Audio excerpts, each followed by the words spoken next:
Hi everyone, this is Milton Moore at Present Tense with another tutorial for aspiring photojournalists.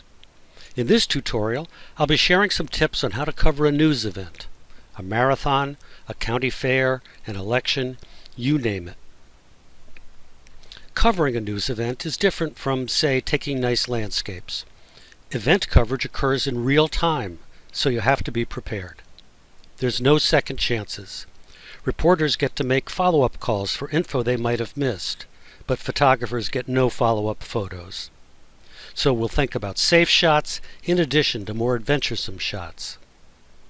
So for starters, you need a plan. Why are you there? What story do you hope to tell? Before you go, try to find a contact person who will be there, an organizer or an experienced participant who can answer questions for you at the scene. And always arrive early, to scope out the best spots, to find your contact, and to figure out what you need to anticipate. So we're going to look at a few very routine assignments that I've shot. These are standard fare for newspaper photographers. In New London, Connecticut, the downtown merchants staged what they call the Celebration of Song to draw Christmas shoppers downtown. This event was new, and the idea was to scatter musicians around as sidewalk entertainment. But the weather was raw and awful, and the shoppers didn't show up. I could have gone for the irony of the small crowds, but the editor's planning was to highlight the musicians, so that was the point. We'll start with this shot of the school marching band as it leads the kickoff parade. It shows the advantages of using a low angle and of finding a good vantage point. The band stands out without the visual clutter of the sidewalk behind it because of the low angle. And the vantage point let me wait for the first band in the parade to approach me so I could at least get one clean face.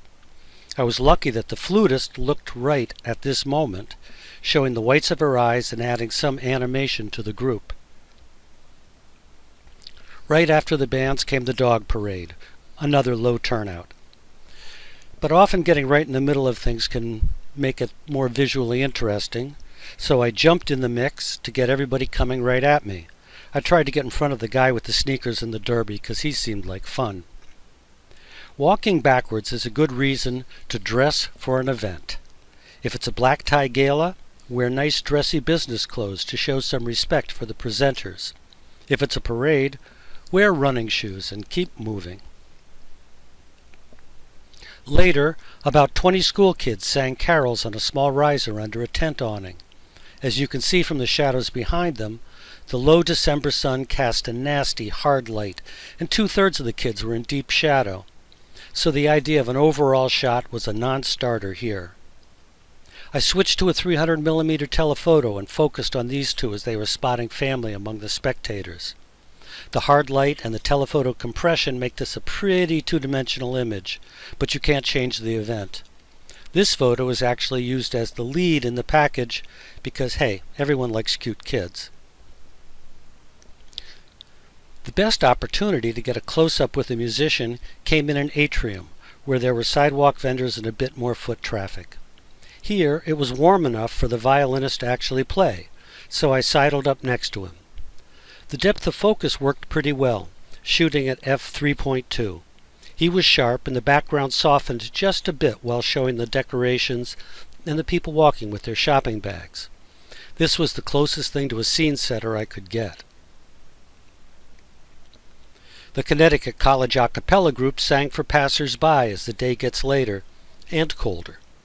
Once again, a low angle adds a little impact, and the yellow lights in the negative space add sort of a sense of an event. But this was my favorite shot. A ballet school had ballerinas posing in storefronts, and this whole scene was just plain weird. The two freezing women huddled in the doorway contrast the pretty and pink ballerina. The contrast in their apparel and body language made the perfect statement about a strange festival. Covering an event, you just gotta stick it out. Defeat is not an option. Now we'll move to a more pictorial event, the annual weekend for small boat enthusiasts at Mystic Seaport. The graceful lines of the boats are inherently photogenic, and in a coastal community, boaters like seeing boats. There was a lot of activity, but it was scattered around the harbor. So I used this 400mm telephoto to compress the depth of field. These boats are actually 30 or 40 or 50 feet apart. This made for a good scene setter, a number of small craft in the river and a beautiful sailing skiff in the foreground. And don't forget that photographs can create a narrative. Storytelling can cover several hours, and you can compress that time. Here a couple men cart their sailing canoe through Mystic Seaport to the launch area, so I walked behind them with a wide angle. It was a nice idea, but a lousy photo. This didn't make the cut. But this sailor was nicely framed by the boom and sail, nicely backlit and enjoying himself. After getting 6 or 8 shots, I kept glancing over to see when he returned to the dock. Yes, the event was about small boats, and yes, boats are photogenic, but your coverage has to center on people. And this was the lead shot on the page. When you're putting in enough time, you have a chance to get different framings or different formats of the same scene. So you should make a horizontal and a vertical of the same scene. I like verticals as a rule because we see the world as a horizontal place and verticals give us a different point of view. Maybe the photos will be used in a package on the page. Maybe they'll be in a gallery online. Maybe just one will be used. But it's never an idea to just get the safe shot and leave. You never know what you'll find. This next assignment was the big midsummer event in New London that draws huge crowds with its lavish fireworks display. It's an event called Sailfest. We always stake out a photographer with a tripod at a good vantage point for the fireworks, so I was the secondary shooter. I was there for the people. The streets and piers are jammed with crowds at Sailfest, and the event is sort of notorious for congestion and craziness. When there are mobs of people, you have to find the scenes within the mob. You have to find the trees in the forest. But fortunately, there was plenty to work with. The camera was around my neck when this girl started running toward her friend, so I made a belly shot, glanced at it, saw it worked, and got the names. Remember, every bit of information does not have to fit into a frame. A sense of the world sort of rushing past the camera creates a visual energy, and I think it accentuated this girl's excitement. The closed-off streets are full of vendors, and it's a pretty funky naval town. So, a tattoo parlor offering Sailfest discounts totally works. And people compete for space on the piers for the fireworks, even though the fireworks are still hours away. The people in the foreground and the tugboat in the back were good visual elements, giving the frame a lot of depth. But everyone had their backs to the camera. But after a while, the mother in the foreground turned and gave me a face. She was bringing her baby in a stroller to the fireworks. Yeah, that should be fun. Next. We're all supposed to learn from our mistakes, but sometimes you ignore what you've learned. Remember I said to arrive early?